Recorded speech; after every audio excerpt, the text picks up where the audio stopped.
here today with Stephanie Lilley, and we're going to be discussing a bit around females in sales, which is quite a minority, and how we can get to a more equal sales function across various different industries. So, yeah, Stephanie, why don't you introduce yourself? Okay, thanks, Lauren. My name is Steph Lilley. I am the sales director for the UK and Ireland hygiene business for Reckitt Benckiser. I am what is called an RB lifer. So I've been at RB for my entire career. I started as a graduate on their graduate program, and most of my career has been in sales. So from a kind of bright-eyed 23-year-old through to now, I've worked in our sales teams. So whether that be with accounts or in our sales strategy teams, that's been the majority of what I've done. I've also done it across a few different countries as well and working globally. So I have a relatively good view of what sales looks like across the world. Okay, great. Yeah, I know you were in Russia, which not that many people can say. So definitely been in different types of environments as well. Yeah, So yeah, absolutely. why don't you tell us a bit about, your journey, briefly, of course, through sales so far? Yeah, and I thought that one of the best ways to talk about this might be my kind of emotional journey, as it Sure. were, and how I've seen how that's changed for me and kind of what I've realized about being a woman in sales as I've gone along. So I started out, as I said, quite young, in my early 20s, working in sales. And it was, for me, when I started in my career, like most people, anything seemed to be possible. And I didn't think there were any barriers to me doing anything. I have a great education. I thought I was awesome and I thought I could do anything. And the first couple of years, that was my career. It was and I got promoted in line with what I expected, and that seemed all fine. And I didn't really think about there being any barriers. It never occurred to me, particularly in my early career, that most of the time I was the only woman in the room, surrounded by men almost all the time, whether that be with retailers or within my own business. And I only really, I suppose, came to that only really occurred to me as I sort of got a few years into my career. And then I moved through various different accounts within the UK, predominantly to begin with. And I worked in different sectors. So I worked in healthcare and personal care. I also worked in household. Um, and um, and I suppose the more senior I got, it became very clear to me that I didn't see women in senior positions. I had no role models.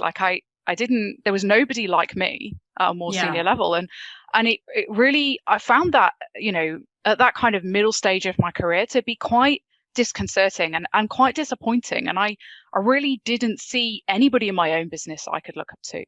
And I didn't really see that many people, in other businesses in the UK, but, that I could look up to. And, uh, and I found that really difficult. And at the same time, I also started to notice around that time in my career that I was probably treated differently to some of my male counterparts.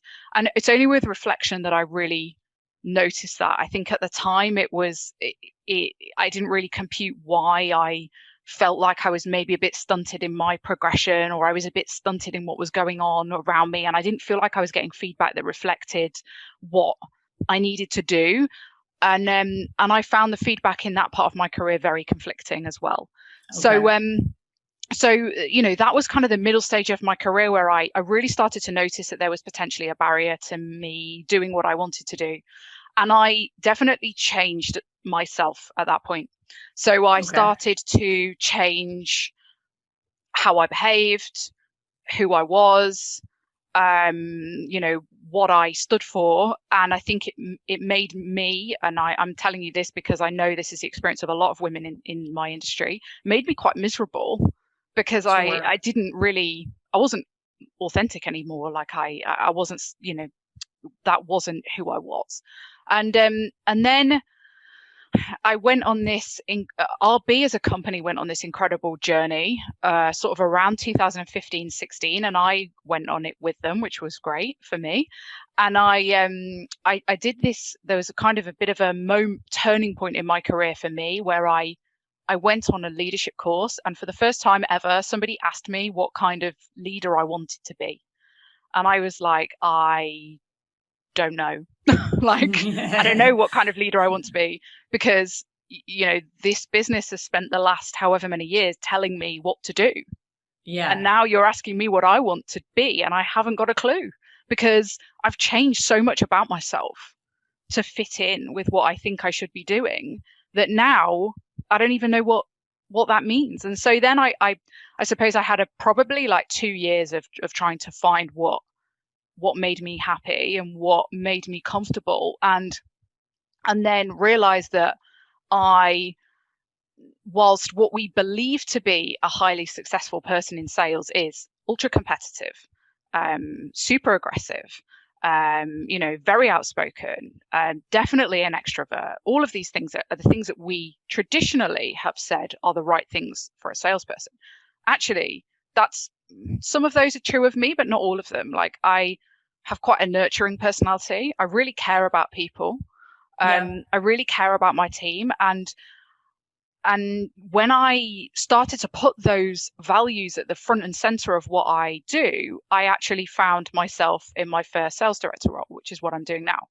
And you know what? It has not stopped me from being a good sales director, and it has not stopped us as a business from achieving great results. And it means then that, my team see a different way of being a sales director. They see a different way of being a leader. And hopefully it means that myself and other women like me around the world are showing that you can be a woman and be a good sales director. You can be a woman and get far in sales. Like, there's not a one size fits all type. Sure.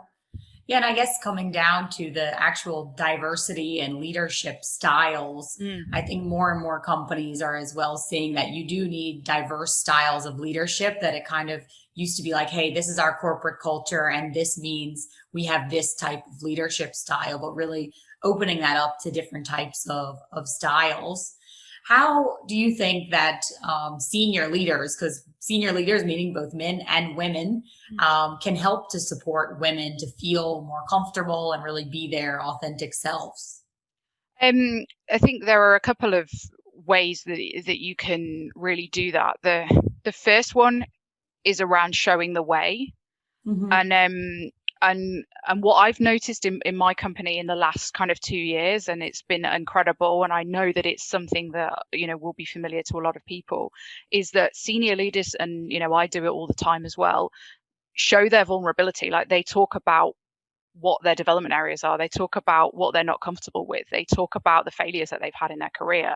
They talk with humility. And it's one of, like, I know it doesn't sound like a big deal, but it's such a huge, it makes people so much more confident. Like, if you look at leaders and all you see is this like unbreakable, super confident person who you think is perfect, and you never think you can, like, how can you ever possibly achieve that? Like, Yeah. how? Whereas, if you see leaders who say, do you know what, I need to work on this because this I'm not great at. And but over here I'm really good at this. So you want to talk to me about this? Please, let's have a conversation. I think I can help you. So that's the first thing. The second thing as well is all around making sure that people that we don't shut people down.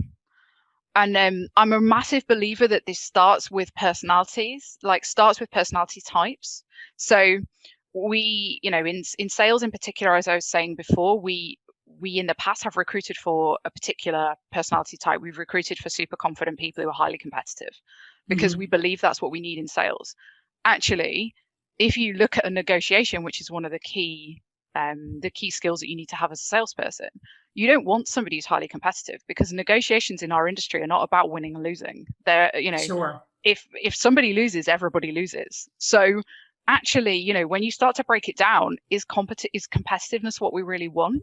And then, confidence is great, but it can very quickly stray into arrogance, which makes Mm-hmm. it very difficult to build relationships with people, which is another key core strength that you need in sales. So making sure that you have balance in the type of people, the type of personalities that you have in your team will naturally lead to having a more diverse team, and it will make both men and women feel more comfortable.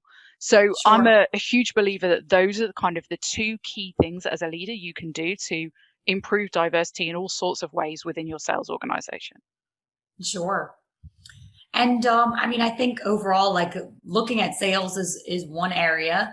And I think that role models, as you had mentioned before, like that you didn't see a role model. I think that that's key. And a lot of times when we're approached by different companies that really want to encourage diversity, all types of diversity or gender diversity, and then you look and all the senior leadership is one specific type of person, the board is one specific type of person, and they say like, yeah, we can't get women to stay here. And that's always one of the, for me, the first things to recommend is like, you need to have senior women so that they can see a role model. What types of role models or coaches or what types of people kind of supported you along your journey when you started realizing that? Did you look to get that help outside, or did it timing wise come right at the time when they started that developmental program? Or Yeah, it's a really interesting question. So, what's super interesting as well is it's not just about having women in like more senior roles. It's having women in roles that, what's the phrase I'm looking for? Like, it's basically put women in charge of the P&L. Like, sure. the biggest difference you can make is not just having women in senior roles, which by the way is great, but commercial decisions are largely what drives FMCG, which is the industry I work in. And therefore, you know, if you put women in charge of a P&L, you automatically provide a role model for people. So that's the first thing. What I did actually, yes, I did look externally for guidance. I'm very fortunate to know, you know, some women who work in quite high pressure environments, not necessarily within FMCG, but I have, you know, friends from university particularly who are, you know, lawyers and teachers and who do all kinds of things which are very high pressure and are who I look up to. So there's that is the first thing.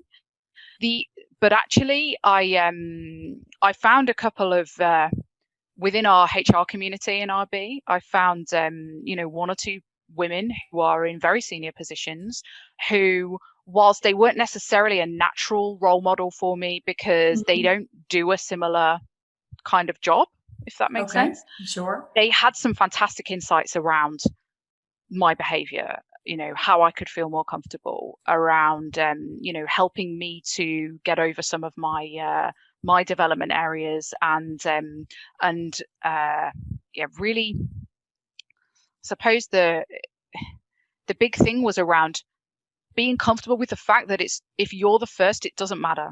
Like, somebody needs to be the first, right? We've had Sure. women do senior roles in this business. We've had CMOs who were women. We've had, you know, very senior women in finance. We've had very senior women in HR. Just because we haven't had a senior woman in sales doesn't mean we won't. Like, it just Sure. means that there hasn't been one yet. So don't worry about it, basically. And now you know, I'm pleased to say we do. I mean, our chief commercial officer in the US is a woman. Okay. And you know, we have two female regional directors in the UK. In fact, in the UK, in the hygiene business, we now have, you know, almost half of our management team is now women. So, you know, marketing and sales and regional director, all women. Same on the health side, you know, we have a regional director and a marketing director who are both women. So, you know, floodgates kind of opening up at my company, which is great. But it was more about me becoming comfortable with the situation, to be honest, and going about that by talking to people that already were, but comfortable with the situation. And I myself really love sales. I think it's very interesting. And I would say to encourage other females to also go into the function, what would you say to them? Why do you like sales? Oh, wow. Why do I like it? I mean, I like sales because there are it's a really good question. Now I like it because of my team. I mean, I Yeah. love my team. I like working with them on a day-to-day basis. They are great to work with. They always pick me up when I feel down. Like they're a fantastic bunch of people who are achieving incredible things.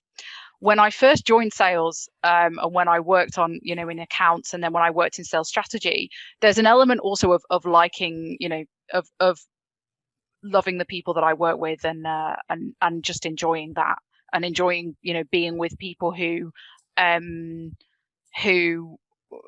wanted to make a difference for the business. That was Yeah. one of me. But what I like about the function generally is that there is no 2 days are ever the same in sales. It's a massive cliche. A lot of people say it about what they do, but genuinely, it's not the same. Like, you come into work one day and you think you're going to do this, and your account phones you, and suddenly you're not doing that anymore. You're doing something completely different. Yeah. And you can, more than any other function as a supplier, more than any other function, it has a direct impact on the numbers of the business. Mhm. And you can see that tangibly. If you're somebody that likes to see tangibly the results of your work, you can really see that when you work in sales, because you have a P&L, and you have, sales in the market and all that kind of stuff, and products on the shelf that you can tangibly look at and say, I did that, I made that happen. Yeah. And I've always found it to be fun. I have a few values I try and live by, and one of them is to make sure I have fun, because I spend too much time at work not to have fun. Well, Steph, thank you for your insights. I'm sure that there will be a lot of females listening to this, and males as well, that will get excited about coming into sales. And hopefully, if we all work together to make the function more equal, I'm sure it will be even more successful. Absolutely. Thank you very much, Lauren.